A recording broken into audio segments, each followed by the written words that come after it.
What is going on, Ravens flock, and welcome back to another episode of the Ravens Way podcast. Ravens Way podcast episode number 53. Slowing down a Kyle Van lot Noy. more. Yeah, Kyle Van Noy. Good old one pressures and 131 pass snaps. Anyways, um, back to another episode, and as I was saying, not as many episodes this season. Me and Vas have had a lot of things going on. Off the air, so to say, just living life. And but hey, we're here. We're ready. We're ready to talk some Ravens, Ravens trade deadline, and other various things. Voss, how we doing? We're doing good, brother. Always good to talk ball with you. You know that. Um, I think we need to start this show off with our reactions from the trade deadline.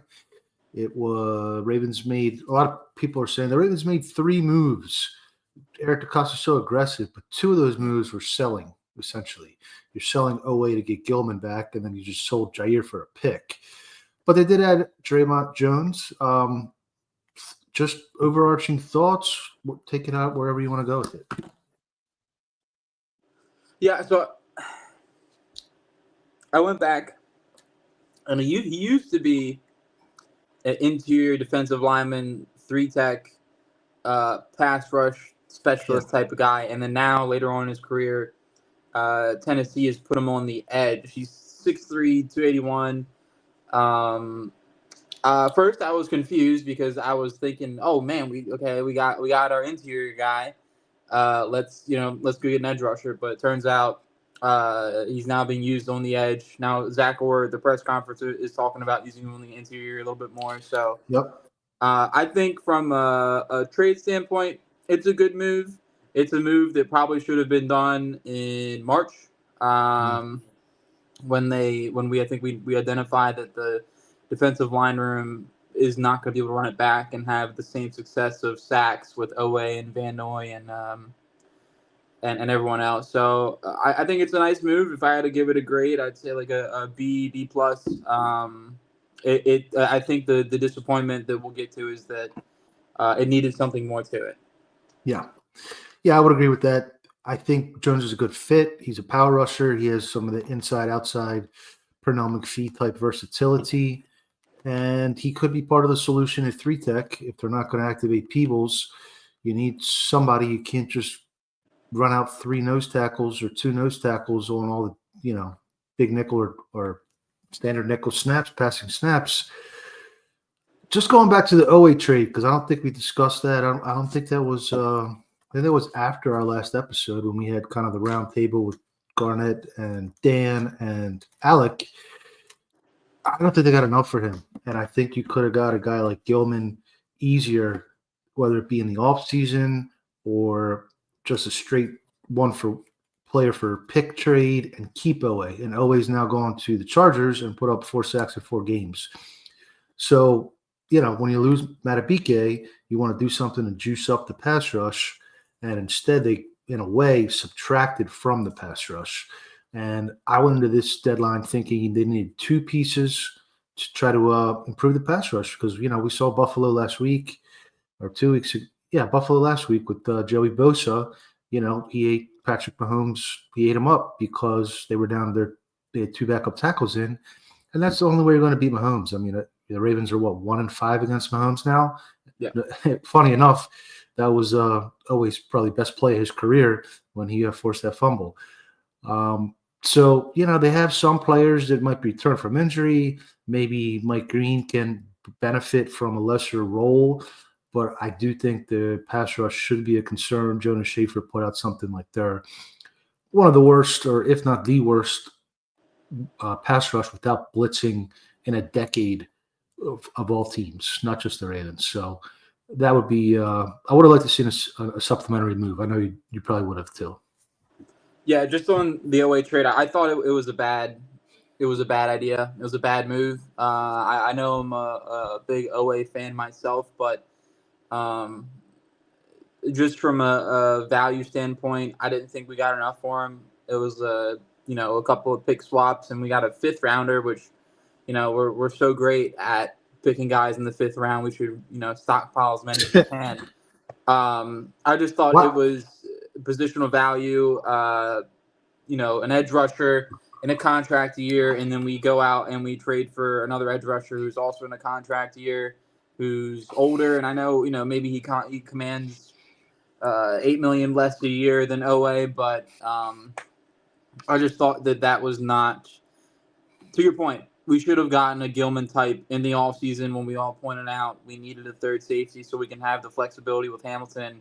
Exactly. And unfortunately, we didn't. And we said, no, we're going to run with the rookies. And even another, with one of those 6th round picks we had, like, even if they threw a dart at someone just to give like another cover safety in the room, like Jalen Reed, I thought he was a really good safety prospect. Or Dan Jackson's another one who went to the Lions in the 7th round. It's frustrating because that trade was made out of necessity. The fact that they didn't acquire the third safety and it subtracted from the pass rush, which we had to now go and try and fix at the deadline. And hey, maybe Carl Lawson and Draymond Jones can be 75% of OA at 25% of the cost, or whatever the saying is. But I just thought it was kind of like that. Well, you're a preseason Super Bowl favorite. Why are you trading away your best pass rusher? Doesn't make any sense. Unless they're playing a long game like they always are, half measures. There was, I can't remember what the guy's name was. Sigmund Bloom, I think. I shared it in the GC yesterday. He put out true pass rush.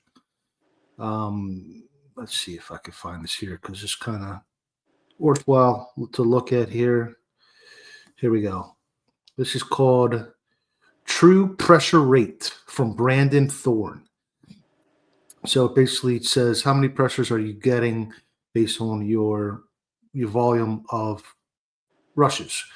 And Odafe Owe looks to be about 12th or 15th on that list. Number 4 on that list is Jalen Phillips, the guy that the Eagles just traded for from the Dolphins. The Dolphins ate almost all of his cap hit, and he's likely to net them a comp pick if he has, if he stays healthy and flashes in the postseason, as OA probably would have if he stayed with the Ravens and they let him walk, higher than what they got back. So to me, there was several defensive tackles I liked. I like Dexter Lawrence. I like Deron Payne. And there's a guy a little under the radar from Houston named Tim Settle. They're all good pass rushers in the interior. I wasn't too high on Quentin Williams, but the 2 moves they could have made was to get Jalen Phillips for the 3rd, and then also get Draymond Jones, who can kick inside and play 3-tech on pass downs. And then you have Phillips and Green on the outside and Travis Jones and Draymond Jones on the inside, and then you can rush with 4 because that's really been missing for a long time. So, the Ravens are halfway crooks. Like they sell a couple pieces, they gain a couple pieces. They're trying to win now. They're trying to win long term. They're trying to contend every season. And as we've seen for the last 13 years, sometimes you got to go, think more in the immediate and be more aggressive. Or conversely, if you're 3-5 and you're not thinking that you're going to make a Super Bowl run, sell off and take a reset year so that you can have cap space and draft picks to build a complete contender, which I think is going to be pretty hard with Lamar Jackson's cap hit, Marlon Humphrey, Roquan Smith, and Justin Madubuike's, all of them increasing significantly next year. This might be the last chance they had to have a complete team while Lamar was in his prime. Yeah, and I thought, preseason-wise, I thought, wow, this is a great roster. And turns out the 1 or 2 holes they left ended up biting them pretty hard. If they acquired the third safety, then maybe OA still on the team. And I just don't buy into like, oh, well, he's in the contract year, they weren't going to pay him. Well, then why trade for another guy in the contract year and they aren't going to pay him? Or let him play it out, and get the best year you can out of him, and then take the comp pick. And then and then if you added Draymond Jones when you already had OA, you're in a better position. Right. So, yeah, that is what it is. I thought another interesting move was Jair Alexander traded to the Eagles for a pick swap. We get a 6th, they get a 7th, and Jair. That stems really from the Harbaugh tree of your cornerbacks and your receivers and running backs and linebackers are playing special teams, and if they aren't, they're either starting or they're on the bench. And I think Jair, obviously had the health issue early on with his knee, and it didn't look fully right. And the Ravens dug themselves a hole to the point where they can't really. They're so desperate and afraid to put some guys out in the field like a Peebles, like a Jair, who may make some mistakes early on, but the idea is that they'll learn from the mistakes and also know how to play. Peebles with the run defense and Jair, how to manage his knee on the field. The Ravens just weren't in a position to play him, and it's unfortunate because I thought it was a really good signing in the offseason, and I think it just kind of goes back to the coaching philosophy, the Zach Orr defense being so bad to the point where it dug them this hole that they're in now. Yeah, I would say I know a lot of people in the Ravens flock are bashing Eric DeCosta. He left holes on the roster entering the season. He didn't adequately address them. He didn't make that big move from Quinnen Williams. That wasn't a trade I would have made. But I think a lot of it's John Harbaugh. John Harbaugh has his imprints on personnel. In the draft, a lot of the day 3 picks are pretty much handpicked by him or other members, assistant coaches. He's involved in trades. He's involved in who plays. I mean, he's made several significant blunders this year. But anyway, sorry, just getting back to DeCosta. For all we know, Harbaugh said, no, DeCosta, don't get another safety. I think Sanusi Kane is all we need because Sanusi Kane was a special teams guy last year. The same could be said on the offensive line. Obviously, he has a deep connection to Faalele. You have the first couple games where Rasheen Ali isn't playing. I'm sorry, Keaton Mitchell isn't playing in lieu, and Rasheen Ali's playing instead. You have, the Houston game where he didn't put Tyler Huntley in till the very end and started Cooper Rush. So, we're never going to know who has the ultimate call and who's making these final decisions. But after following this team since '99 pretty closely and seeing how Ozzie operated with Billick versus how Ozzie operated with Harbaugh, and now how EDC is operating with Harbaugh, I really think John Harbaugh is a detriment to roster building for sure. No doubt. And don't forget to mention the $100,000 fine we had to eat because of him trying to do the typical gamesmanship before the game, which in my opinion, I get that there's an advantage to it, but was he doing the gamesmanship or was he trying to pressure Lamar? Probably both. I think and that's not honestly, this season has really, not to go off script, but this season more than any other season has convinced me that John Harbaugh is not the man for the job of leading this Baltimore Ravens anymore.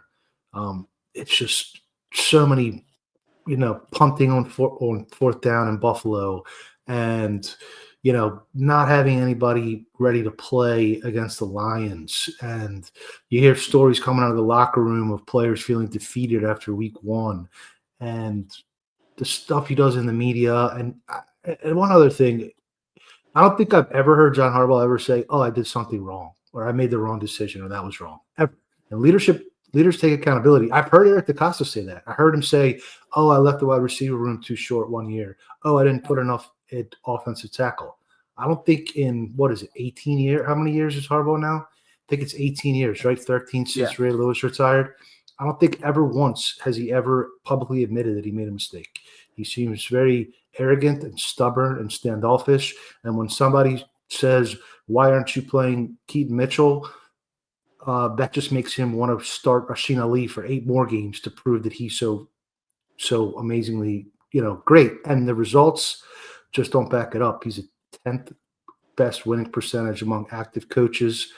And the Ravens have not won 2 playoff games in a row since 2012. And he has a 4-7 record in the playoffs since Ray Lewis retired. And I'm sick and tired of this holier than thou bullshit. When the results aren't there, you are what your record says you are, and his record is not enough. Yeah. The my way or the highway is something we talked about last time. He's going to go down on his sword, and since then, the last time we talked, it feels like we're going more and more into the sword. But hey, maybe they can turn around, maybe not. Anything else So, on the good? let's transition now to what we think they've done. Obviously they won the last two games after being 1-5. What do you see as the reason for the improvement? Let's try to get a little positive if we can.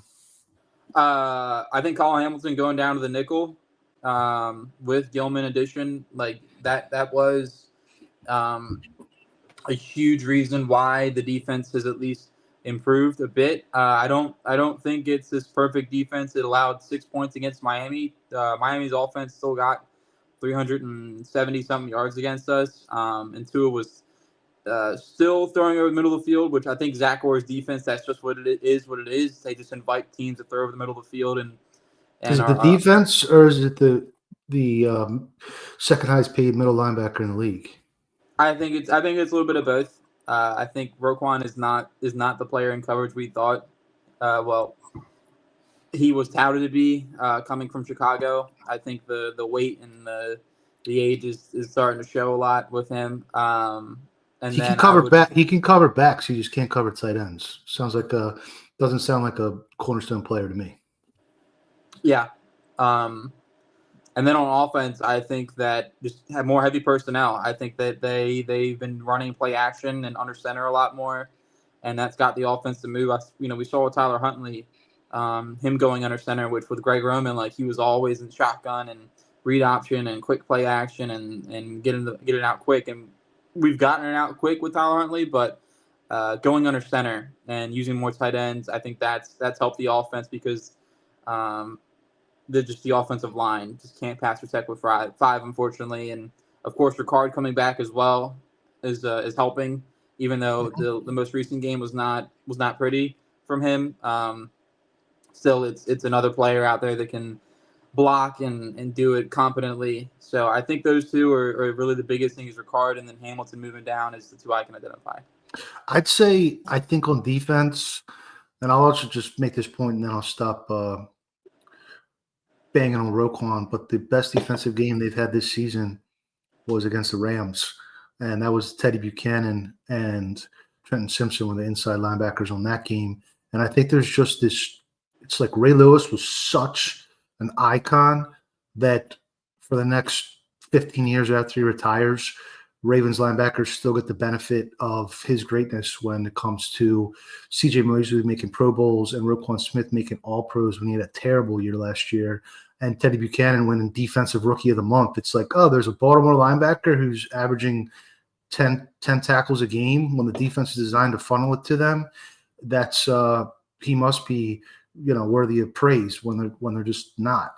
But obviously Hamilton's amazing. I saw a play last week where he stunted and was the underneath man and blew up the guard so that Roquan could loop underneath around him. But he still Hamilton was the one that got to the quarterback, and I think it was an intentional grounding. He's great. He's the best player on the defense. He's one of the best defensive players in the league. I also think Orr has been more aggressive as far as and not the deceptive pressures. The deceptive pressure with Roquan is terrible. Roquan is one of the worst pass rushing inside linebackers. He's well below average, always has been. But the just sending more bodies, stacking the line.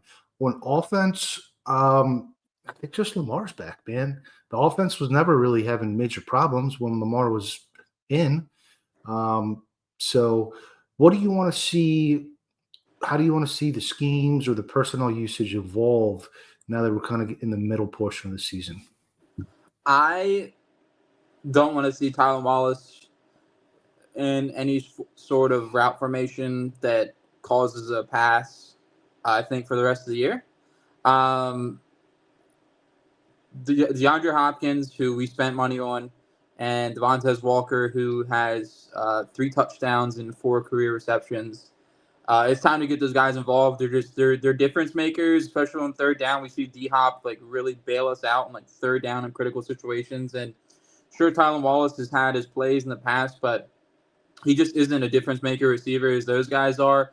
And sure, maybe they're not the run blocker that he is, but what's the point of having the best run blocking fullback and the best run blocking tight end group and the best run blocking offensive line and the best running back? Eventually you have to give and take somewhere, and I think that's where I would kind of see him. Sure, maybe still active and find a way to get 5 receivers active on game day or 6 receivers active on game day, but. It's tight. It's really tight. I did the other show with Ken Friday morning GM earlier today, and there's not a lot. There's like no roster spots. You got to deactivate Wallace if you want Tez to play, which I would do. Right, and it's just the offense. It needs all its weapons out there, and Wallace is just not the weapon that the other 2 guys are. So that's one personnel change I'd like to see made. Obviously, the guard spot. Let's just see what Emory Jones has at left or right guard. We drafted him, and sure there might be some growing pains, but I'm ready for a change there. They're getting dominated week in and week out. Last week, Voorhees and Falele, like they both got it just wasn't a good showing at all. There were a lot of they're asking Falele to the zone block, and he's just so slow footed. And I hope that maybe someone like Emory Jones can step in and be an improvement. And even in pass protection, I think Emory Jones would be a improvement over either of those guys. And that's like I haven't even seen him play since college. He's in the NFL. He's got the injury, but I'm ready. I'm ready for a change there. And then I'll let you go offense, and then we'll go to the defense. Yeah. So Falele is graded well as a pass blocker. He's just so big, he's hard to get around, but he did give up a sack last week. The offensive line is what it is. A big part of the problem with the offensive line is Linderbaum has not played very well this year. He's had a couple good games recently, but it's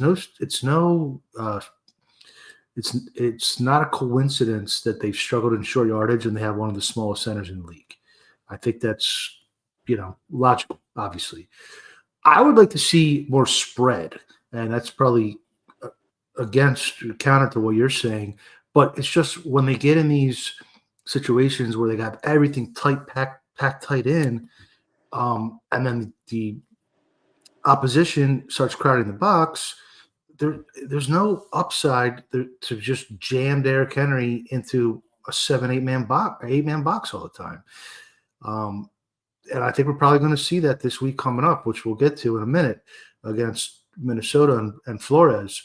They're going to put guys on the line, and they're going to say, beat us with the pass. And you're going to have more success beating a team with the pass when you spread things out a little bit, a little more 11, maybe even a little 10 once in a while, dare I say. And so that's what I would like to see on offense. And Monken just continuing to be unpredictable, featuring Keaton Mitchell more, even using some Pony with Mitchell.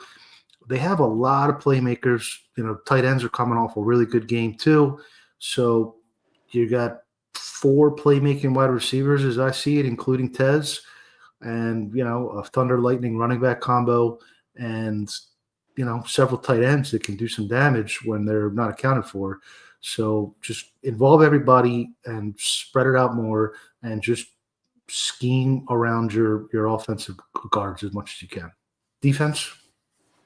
Yeah, the last thing I'll add there is to the offense is that I agree. Like it's a give and take. I prefer the heavy personnel under play action, not from a running standpoint. I like that. Yeah. That's when you can really catch a defense off guard and kind of throw over those linebackers that are all getting near the line of scrimmage waiting for you to run. I think and then we have the tight ends that we can put in there, and they're good enough at receiving to get open. So that's what I mean. I agree though. Like 11 personnel, keep Mitchell, dive, inside zone, like that kind of stuff. I think would be good. Especially 11 personnel with Ricard. I think that's a little bit of a efficiency they can take and kind of win the numbers game. Just you can run out of spread and you can pass out of type heavy formations. Monken was a little bit too predictable. Got there in the middle of the season. Going on to the defense here. Yeah, David Ojabo cannot play. Yeah. He's cooked. We've seen 2 full games worth of snaps for him now, and I'm watching him. I'm like, man, it's over. It's just we drafted a guy. His calling card in college was that, hey, I'm more athletic in this offensive tackle. I'm gonna go beat him with my athleticism, and then all of it sacked away with his ACL tear, and it's not a pleasant experience. I'm ready to, we got Lawson and Draymond Jones, so I think obviously those guys are probably we're gonna see Ojabo back on the inactive list every day before the game starts on Sunday. Well, I think Lawson should just take his roster spot. Just cut Ojabo and put Lawson on the 53. I agree. I think that's the measure we should take. And you have Tavius coming back. You have Adisa Isaac as well, who is coming around time to get activated those 21-day windows. So I think the fat lady is selling for Ojabo, and I'm sure if the Seahawks will claim him on his practice squad, or the Chargers will practice squad, or he'll make it somewhere just to get a paycheck. But it's not been pretty. And then Taven Bryan, he's just been a body out there. He's just been a guy, and I would. They have to see what they have with the defensive line with Peebles, because as it stands right now, he's the only healthy defensive lineman we have going the next year under contract. Travis Jones is gone. Broderick Washington's injured. He's gone. We have no idea what Matabike is. We're assuming the worst. And then Brent Urban's, in the twilight years, is not going to be back. He's not under contract. But they have to see what we have in him, because we're not going to have a real evaluation, and we're going to go in the next year like, oh, we have Peebles. Maybe we don't need to address defensive line as much. Blah, blah, blah. You know how they do it. Like, we've seen them do that before. We're like, you know what? We won't address that. We got this guy on a rookie contract. We'll give him a shot. And then he goes out there and farts in the wind, and we're like, well, now we need to make a trade at the deadline because we didn't know we had a defensive line. So that would be another one, is playing Peebles more. We got to at least play him on pass rush downs, because we've seen him. He's still like top 10 in rookie defensive lineman pressure rate from inside. He hasn't played in like 3 weeks. They got to stop worrying about stopping the run so much. That's not really what they should be. Instead of trying to control time possession with a ball control offense and play defense, they should lean into their explosivity on offense and try to get turnovers on defense. Unleash the pass rushers without worrying that they have to contain the run. Don't play so many big defensive tackles, nose tackles. Get the better pass rushers in there. I think Hamilton as the nickel is – I know there's been some debate about that. I think he's way more impactful for a $100 million player. You want him making an impact, and I want him closer to the line. Marlowe's having a little bit of a tough year, but Wiggins is – he's doing well, and Starks is coming on. So you need to see more from, I agree, Peebles, and I like Simpson as the will. He's got that run and hit, and he can get downhill. Buchanan's had some good games too. I'd like to see those as the starting linebackers next year, but give Simpson some more snaps. He didn't play a snap in the Lions game, which I thought was crazy. He's the exact guy you want against a scheme like that. So we'll see, since the defensive turnaround, since Hamilton has been allowed to play nickel and Gilman was added, they played the Rams in a wind game that Puka got hurt in, and that Adams just had uncharacteristic drops. And then they played the Bears and the Dolphins. So, at Minnesota in the Dome against Addison and Jefferson and Hawkinson, all the Sons. And then you got 2 games coming up against January Joe Flacco and the Cincinnati Bengals receivers. And, so those are the kind of teams you're going to play in the playoffs if you make the playoffs. Let's stop trying to play a style of football that wins in the regular season and play a style of football that could win in the playoffs for once. Yeah, I agree for sure. They have to find ways to get more aggressive on defense and generate pressure, and like we said, maybe the edge rushers we added can do that for us, but it also comes on the interior, because it's become obvious that they want this outside in contain from the edges and let your defensive tackles kind of create the plays, but that doesn't make sense if you're putting the guy who's been making a lot of plays in defensive tackle spot on the bench. It's backwards, and that's kind of been the theme of the season is backwards, and hopefully we can start making some steps forward and stop this boner they have for run defense, because what's the point of paying the $20 million run stuff and defensive tackle who we want to post next gen most highest run stops on the Ravens social media if he can't clean up after the defensive lineman gets pushed out of the way? Yeah, I will say Travis Jones, really good game last week. I think he's he was injured, but I think he's earning a second contract. Hopefully, he'd probably be the number one option, way above Linderbaum and maybe above Likely. Let's do a brief roster eval at the midway point here. We're going to we'll just go position group if you want to do a letter grade, and then we'll look forward a little bit. So I guess we'll start at QB. A+. Well, I guess you could say that the back. Okay. Oh, you're right. My fault. Yeah. Okay. We'll go A-, I guess, and that's only because of the blunder of Cooper Rush and the fact that could have been Jerron Reed was signed for the same amount of money that Cooper Rush was signed for, and guess what? Jerron Reed is currently number 5 in the NFL on double team pressure rate as a defensive tackle. Yeah. So people are like, oh, Ravens are this, that, and the other in the off season, and they're smart, but hey, like they're spending money on backup quarterbacks, and it was a dead on arrival move. He wasn't anywhere close to Lamar. He wasn't gonna fit the scheme, and they just keep minning Huntley until he doesn't want to be here anymore. Like that, I think that's just the move. Yeah, I don't understand why they didn't want to retain Huntley in the first place. He had a great game against Chicago, so I'll give him solid. I guess I'll go B+ just because Rush was atrocious, 5 interceptions in like a game and a half. Running back.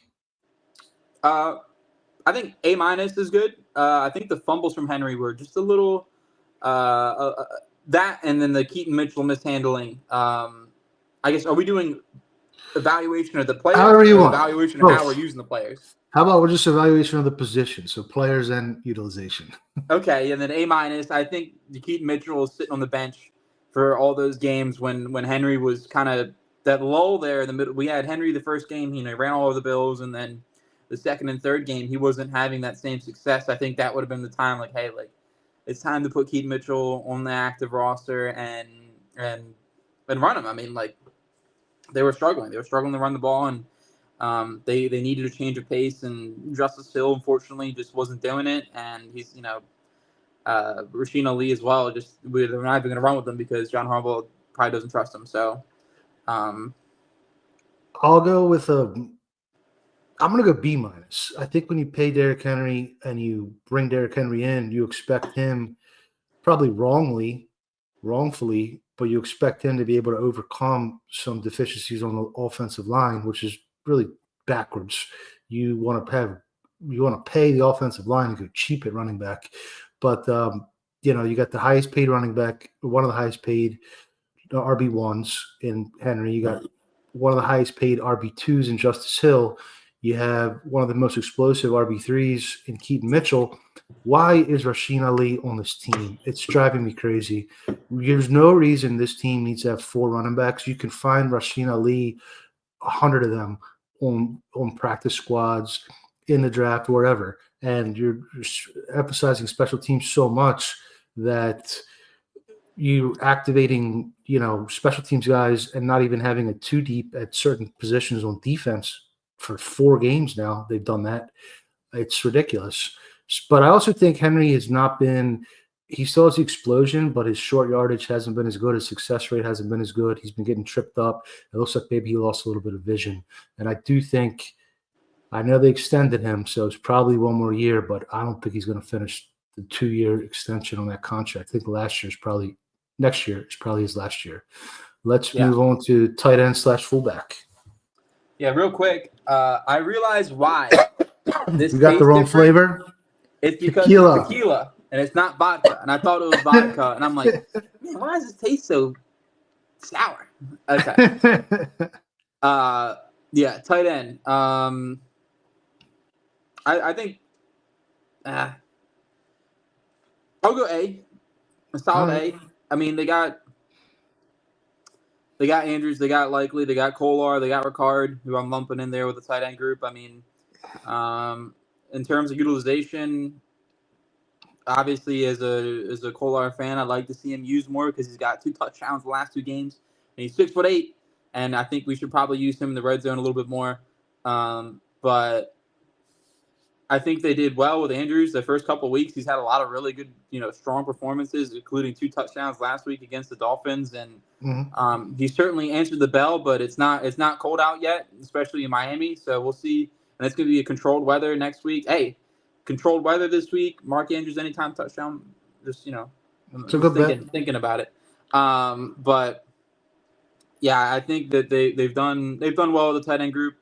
My only pushback would be don't give Isaiah Likely $13.5 million a year. I don't. I think it would be time as a future outlook to maybe look at subtracting amount of resources from this position and putting it towards other ones like edge or pass rushing defensive tackle or more stout pass protecting center or guard or anything. I think he's a great pass catcher, but I just don't. I don't believe in paying tight ends anymore.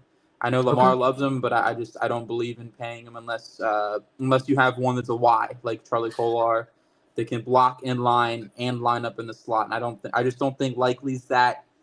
He can block in line, but I just don't think he can do it to the way that Kolar can, where he can stand people up. You need Likely at an angle. I'll go with B for tight ends. Charlie's had a good year, definitely stepped up.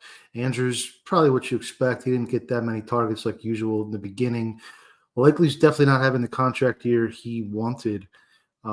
Injured and then slow start after the injury. He probably had his best play of the season against Miami on that. What was that, like a post, or it was like a crosser when he went. Anyway, Yeah.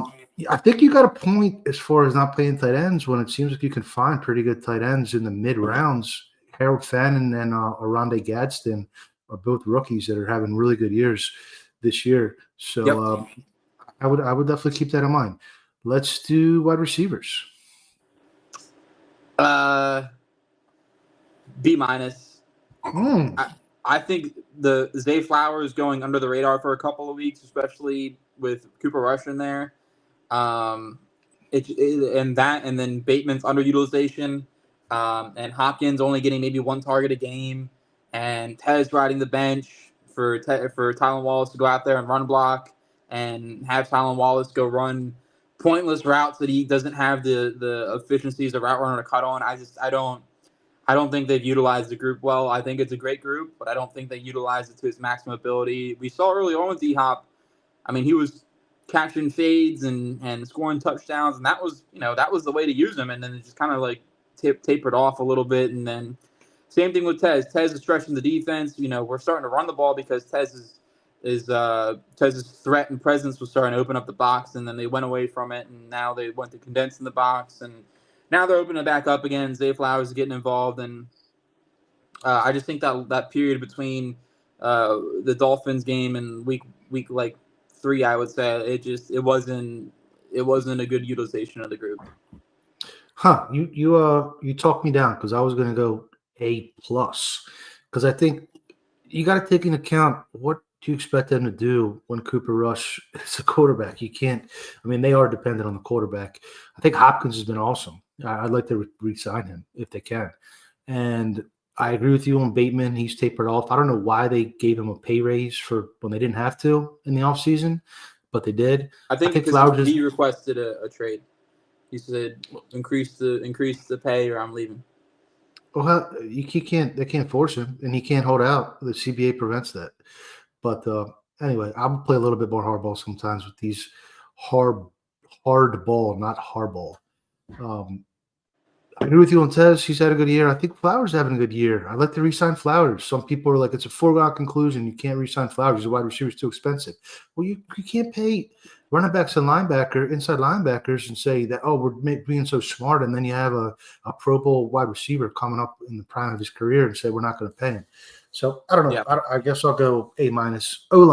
O-line, Yuri. What you got?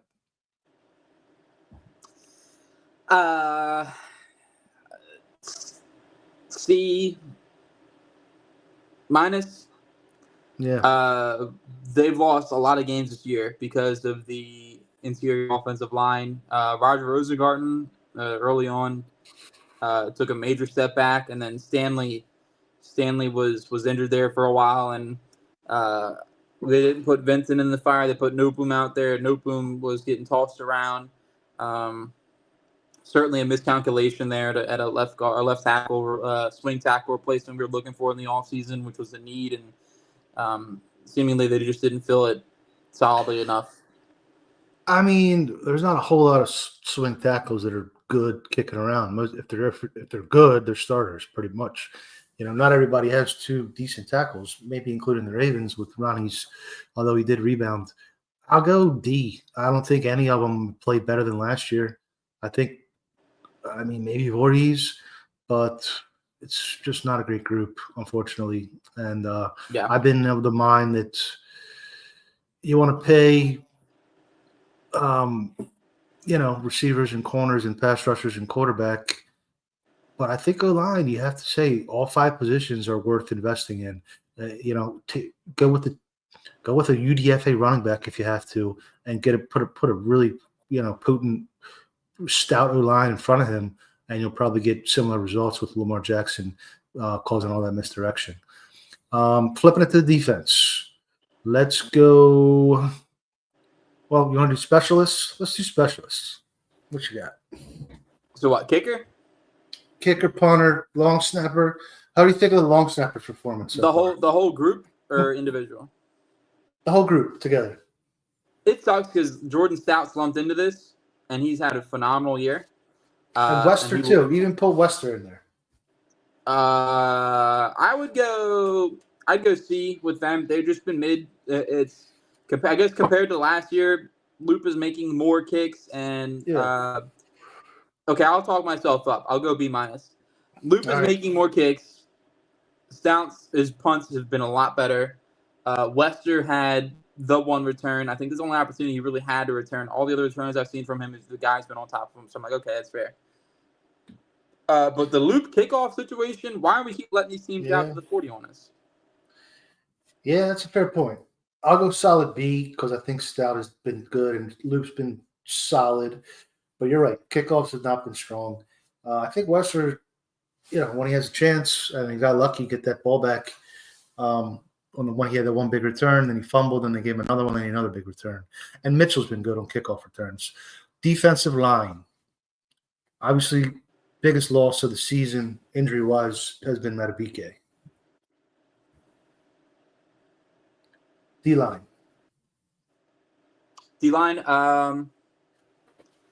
I almost want to give him I guess a D-. They didn't foresee the Matabike injury, but we knew that they couldn't just throw in 2 vetmin signings like Jenkins and Urban and not infuse more talent into the group. They needed another 3-tech with Matabike, and heck, they got it in Peebles, but they don't want to play him. And I think that's one of the biggest miscalculations of the season so far is them lowering his snap count down to 0. I think I'll go C on the D-line. I think Jones is coming on. Urban is who he is. The biggest problem is they gave this extension to Broderick Washington, and they didn't want to move on from him. If they would have given that same contract to a player that plays up to like $4 million a year, then they'd be in good shape. But they only wanted to carry 5, and so they didn't go to somebody else. I do think Jenkins has played well. He had that big forced fumble. For the most part, he's played pretty well. He's not Michael Pierce, but he's 80% of Michael Pierce, I think. I think some people are giving EDC and whoever's calling the shots a little bit too much of a hard time for that because I think he's been solid. Outside linebackers. F. F. Okay. F. It's bad. It's been bad. It's been bad all year because, and most of this is because of utilization. It's not even because of the talent. Like, we started the year with Van Noy and Green and Owe, and I thought that was a decent trio of talented edge rushers. And Robinson. And Robinson, first round pick. Van Noy coming off of 13 sacks, and then Mike Green, who we all thought was a darling, a prospect, darling fallen to us. But they've asked these guys to do things completely opposite of their skill sets, and we see that now with Owe going to the Chargers. He's racking up sacks and probably going to earn himself a really nice contract somewhere in the offseason, and certainly more if he stayed here and played out the year. It's been bad, and then I think maybe Draymond Jones, the addition can open up some things for the other guys in the roster, and maybe Eddie Isaac and Tavius Robin come back on, coming off of injuries, and maybe they add some, and Carl Lawson but to this point, those things haven't happened, and to this point, it's been the worst, like you said earlier, the worst pass rush group, and one of the worst, and since 2000. So I know the scheme is what it is, but there just comes a point where these guys just aren't doing it, and they haven't been. Yeah, I'm gonna go with. I guess I'll go C minus. Owe wasn't really getting the job done. I don't know if they were not putting him in a position to succeed or what. Before they traded him, Van Noy looks like he's pretty much finished. Hamstring injury at 36 years old is not great. Green's coming on a little bit. He's playing way too many snaps for a rookie, especially at that position. That's supposed to be a heavy rotation position when you have four guys playing 50% of snaps, not a rookie playing 60, 70%. That's crazy. Robinson is solid. I think he's a little bit overrated, and I'm worried that the Ravens are going to overpay to keep him long term. He's got some versatility. He's pretty good edge shedder. I think he's still a below average pass rusher. And, really that's the main job function of that position. So, inside linebacker. We'll go with the solid C+. It's just the middle of the field, I don't get it. Why teams can continue to torch the middle of the field against our defense. And I have been blaming Agent Zero over the middle. He's just been a plotter. He hasn't been able to drop in his hooks quick enough. He just hasn't recognizing quick enough anymore. I think the bright spot is that the two Ted Buchanan has had some nice games. Excuse me. Buchanan has had some nice games. Trenton Simpson has had a couple nice games as well. And hopefully the idea is that don't forget Jake Hummel as well, the punt block. And the goal line stop. Yeah. So maybe Jaden Higgins could get some run at some point next year, and we can see what we got with that. Because I know Trenton Simpson is he a contract year? He's got one more. This is his third year. Third round pick, still not starting by his third year. It's not great. I'm going to go with a D on the linebackers. Roquan's he had a good game against Miami. He actually, I thought A-Chain was going to eat his lunch, but he made some shoestring tackles, and he had a really good game against the Browns, but they're the Browns. The really disappointing game was the Lions. You're paying a guy $20 million a year, and he's not even trying to get off duo blocks for the whole second half. It looked like he just quit, and he didn't even talk to reporters. And now he's out here giving pregame pep talks, and they're probably going to give him a lifetime contract extension for 45% of the cap. And I hate it. But I think a nice solid group would be Higgins and Simpson and Buchanan and Hummel. And that's too deep for next year. And save the money and put that money into pass rushers. It's nonsensical to me. Cornerbacks. We'll go with the B. I think Awuzie has been great. I think he's been great. I think he's been great. I think Wiggins has had a lot more great games than not. I just think the blemish is Humphrey. unfortunately is taking a step back this year, and it's probably due to the pass rush not getting home. So it's kind of hard to judge a lot of the secondary just because of that factor. And then you add in Tampa, who I think has been nice. I don't think he's been mid, but it's the long speed with him. I don't think you're going to ask him to go into man and take a receiver down the sideline. I think you're kind of like, hey, keep him in front of you and wrap up and tackle. And then obviously Jair Alexander traded away, and I think that was just a mismanagement from the start, and kind of goes back to what we were talking about earlier with the lack of plan, the lack of understanding, and kind of the connection between the GM knowing how the head coach operates and then the head coach doing what he does. Yep, doing exactly what he does. He doesn't care. I'm gonna go with a B at corner. I think Wiggins has had a good year. He's not been perfect. It's a low margin for error position, right? Everybody's gonna get toasted sometimes. Yeah. It doesn't even Surtain once in a while. So Wiggins has a couple picks, which have been great because they've struggled so much to get turnovers and takeaways. Marlowe has not had a great year. I think he still has a long speed. Didn't he chase somebody down? Yeah, he's still quick. He's still quick. Yeah, they're putting him in tough assignments when he's in the slot and he's got, he's trying to cover somebody with a two-way go with no safety help over the top, which he did to him a couple of times and he got toasted. Uzier's been good, and what's the undrafted rookie Keon Martin? He's okay. Yeah. I don't know if he's I think you could probably upgrade over him next offseason with another late round pick or maybe one of the guys that's on IR that they drafted late. Safety. I'll go with B plus.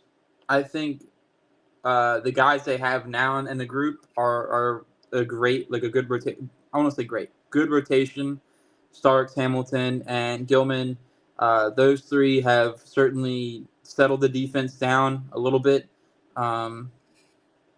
especially in the red zone. They've made a lot of stops, including just really Hamilton. Then Starks had the pick last week. And then Gilman as well, being able to allow Hamilton to go down there without being a liability. The reason why I wouldn't give them a higher grade is because the fact that we went into the season with that issue, and for a while there, it was bad. It was bad. It was just the safety spot Hamilton couldn't go down the box, and then it just allowed for all the mess underneath to continue happening. Especially with the missed tackles. Been a whole bunch of missed tackles among the second level this year. Gilman had a tough game of tackling against Miami. See, I'm not as excited about Gilman maybe as some people. I think when they play better passing offenses, he's going to be exposed a little bit. He's more like a Chuck Clark to me than I don't know who else. Yeah. So Hamilton's awesome. He should be an All-Pro this year. He's or maybe a defensive player of the year candidate. I think Starks is coming on. It's tough. The one guy I liked that they released was Ruben Lowry, who does have a little bit of a more unique skill set than a lot of the guys that they continue to have on the roster. With a guy who has some range and some instincts. He was put in a bad position in that what was it, the Texans game, right? When they had, is that the game everybody was out? Yeah, that was the Texans game. Yeah. Where you got a rookie slot corner and a rookie middle linebacker and two rookie safeties. I mean, imagine trying to communicate that. And two of the guys are undrafted. So it's a little tough. I think they definitely need to invest some draft capital into a competent, good third safety next year.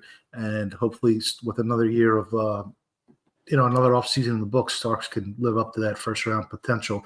Last but not least, coaching. F. F. It hasn't been good.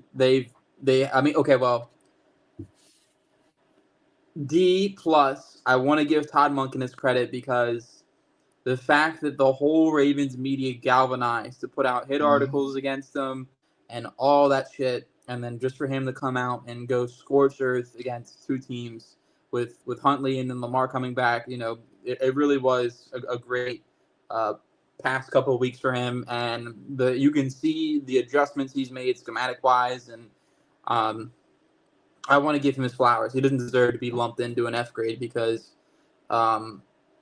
he truly is the best coach of the three. But That's John Harbaugh, yeah, but It does not say much. But John Harbaugh is just, we've seen it. It goes back to all the way back to, I think, it was the Buffalo game, and we could have let the clock run out before, and then call a timeout before kicking our field goal before half. And instead we didn't, and it gave the Bills enough time to go down the field and get a field goal. And it's just little mistakes like that just continuously add up with him, and people overlook it and like, oh, the players got to execute and blah blah blah blah blah. But he just isn't. He isn't the guy. He hasn't been for a couple of years now, I would say, and now I think more people are getting on board and seeing that it's time. It's been time, and I don't care if we go on to win 9 out of the last 10, and we're 11-6, and we're storming into the playoffs, and we're winning the division. I think we all know how this story ends, and I would love for them to prove me wrong, but I just don't have a lot of hope because the roster is what it is at this point. I'm going F, and I wouldn't give Monken an F. I'd give him a C. I wouldn't give him anything higher than C. There's just been so many little things that Harbaugh has mismanaged, talking to the media, throwing Todd Monken under the bus, and then probably behind some of these hit pieces on him. Just the roster management, keeping Ricard on the 53 for 5 or 6 weeks or whatever it was before he could come back. Just instilling the wrong culture. I don't like the culture of Harbaugh. It's like, we're going to try hard and we're going to hope and we're going to keep faith. And as long as we're developing as good Christians, that's our job. No, you're a football coach. Save that for church before the football game starts.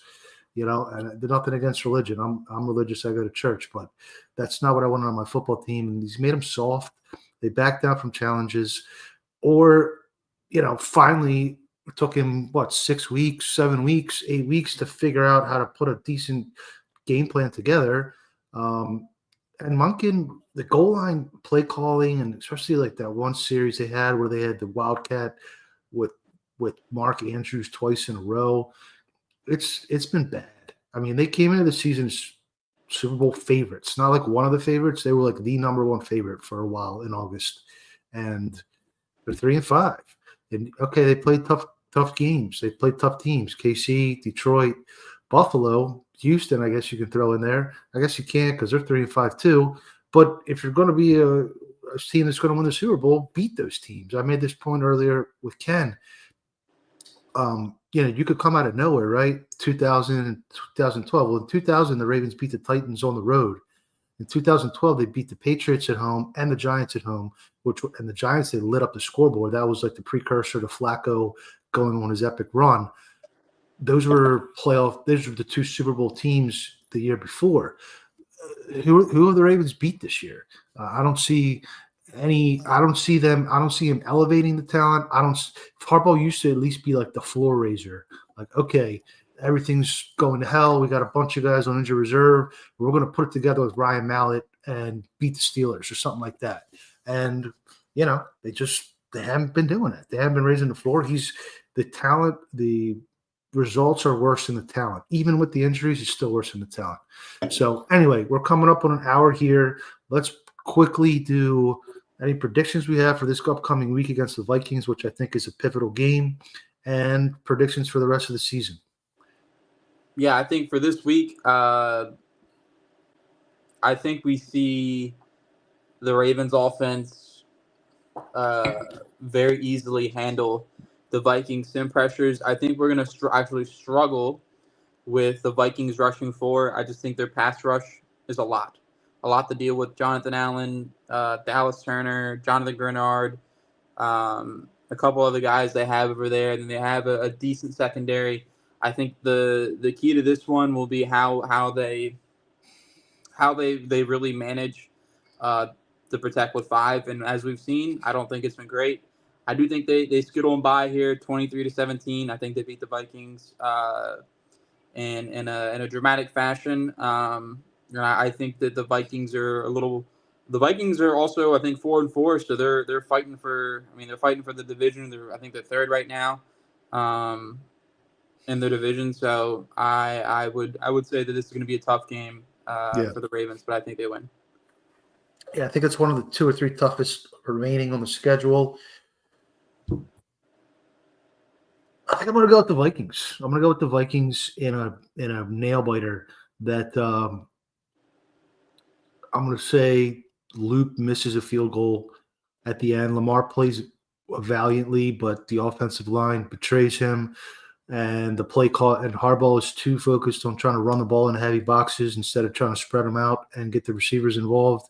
And on defense, I think that they're going to take advantage of Roquan and take advantage of Loie Gilman. And I'm going to say, I don't know, let's do 27-25. Rest of season wise, I think they do go on a run after this. They have at Browns versus Jets versus Bengals versus Steelers, at Bengals versus Patriots, at Packers, at Steelers. So that's their remaining schedule. I think they're going to win after this game. 1, 2, 3, 4, 5. I'm going to go. They're going to win 5 in a row after this game. So that'll put them at what, 8-6? Yeah.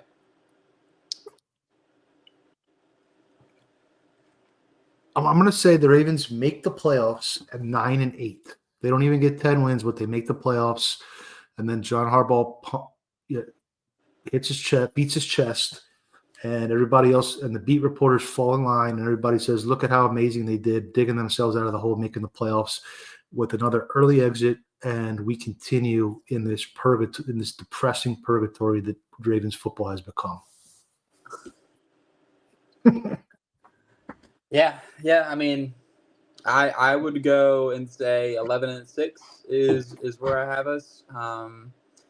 I think they dropped one of those games against the Patriots or the Packers. Both of their defensive lines are just units that have elevated. And speaking of elevating, Mike Vrabel has elevated a lot of those guys in the defensive line. Kayvon Chaisson is having a great year there. So,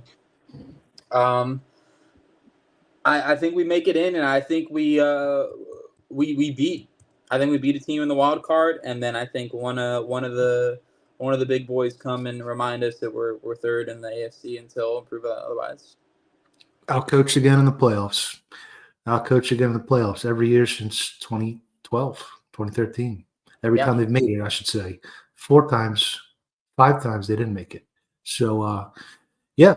But anyway, for this uplifting episode, Yuri, what else you got? What else you got before we get out of here?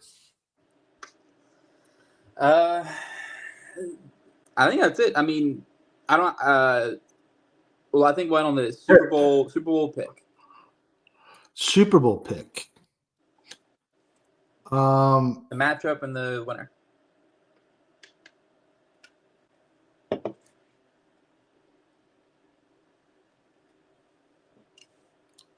I'm gonna do the same as last year. Philly over KC. I think Philly did enough at the deadline. I think they're getting healthy now. AJ Brown's practicing again. I think KC is the blueprint that the Ravens should follow going forward. Build up a great offensive line with a bunch of weapons, with a good defensive coordinator that can generate turnovers and cause havoc. And I think they're going to take down Buffalo in the playoffs like they always do. And I think we're just going to rinse and repeat until a new coach is in Baltimore, and hopefully it's not before Lamar Jackson moves on to another team or loses effectiveness. I am going to go a little different. I'm going to go Rams versus the. I can't do them yet. I'm going to go Rams Bills. Okay. I'm a fade you and go for the number 2 in each conference. I ironically enough, I think the Patriots do win that division, but I don't think I think the Bills are, they always have that Cinderella effect, and they've always been so close. So, given last year's Mickey Mouse MVP and him being number 1 in MVP odds right now, I think Goodell makes a call and lets them make it through the AFC with a little AFC championship favoritism call towards the Bills. And then I got the Rams winning, though. Got the Rams winning. Stafford's going out on top after he went in the hydrogen chamber in the offseason. All right, last question. We'll end on a positive note. What Ravens player is going to exceed expectations for the remainder of the season?